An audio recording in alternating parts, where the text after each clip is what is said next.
Why the dog had to eat my homework, or a Paean to why sometimes video documentation is useless. You, the audience, are seated in a circle on stage, blindfolded and waiting. From the periphery of the room you hear breathing, a rather strange kind. It is impossible to know how many dancers are creating it. In fact, the breath is laryngeal, sounds a bit like wind in a cave.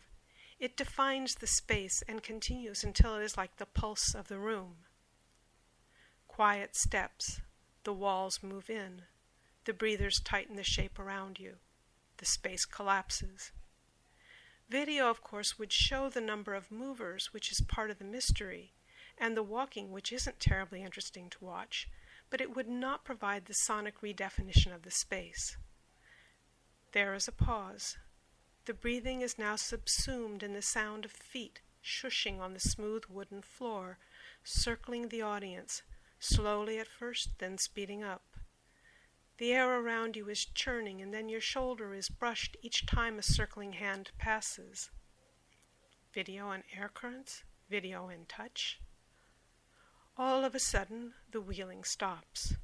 Silence, except now all the environmental sounds come forward. The clock ticking, the AC, fluorescents buzzing, street noise, everyone's breath in the room, or you shifting in your chair. Video documentation cannot capture the shifting of oral focus. There is a tiny pricking in your scalp. Is something happening, or is it just you? No, it is something. The tiniest brush on the tips of your hair has alerted your nerve endings.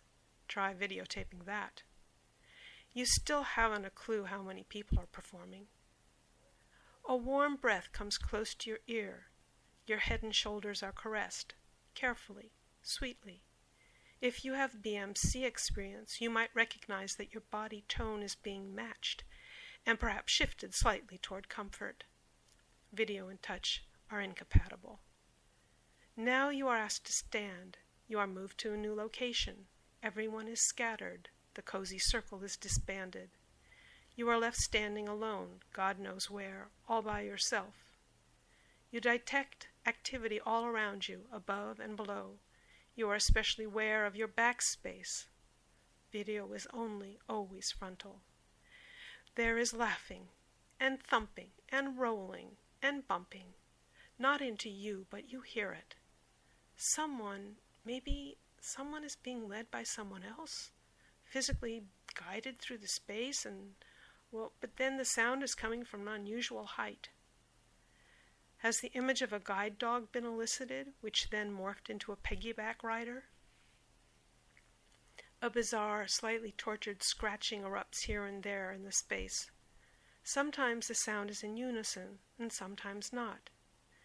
This is actually the only aspect of the performance that would look good on video.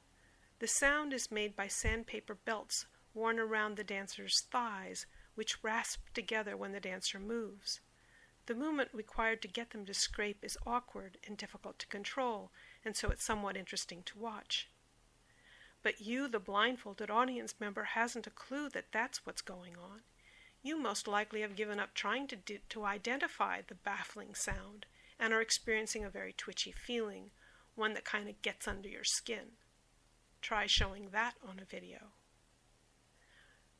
What actually are you supposed to be doing while you're standing there?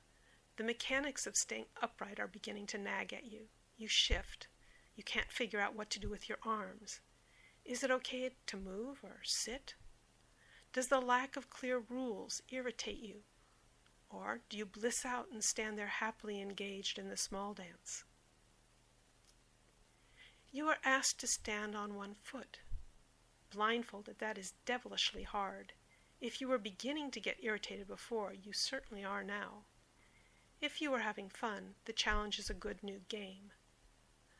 A metronome is ticking. Someone is near and you might hear a tiny sound. The smell defines its origin, sulfur from a snuffed match. I call out, "Come to my voice," and you can do so easily. It is gratifyingly simple to follow the direction of someone's voice.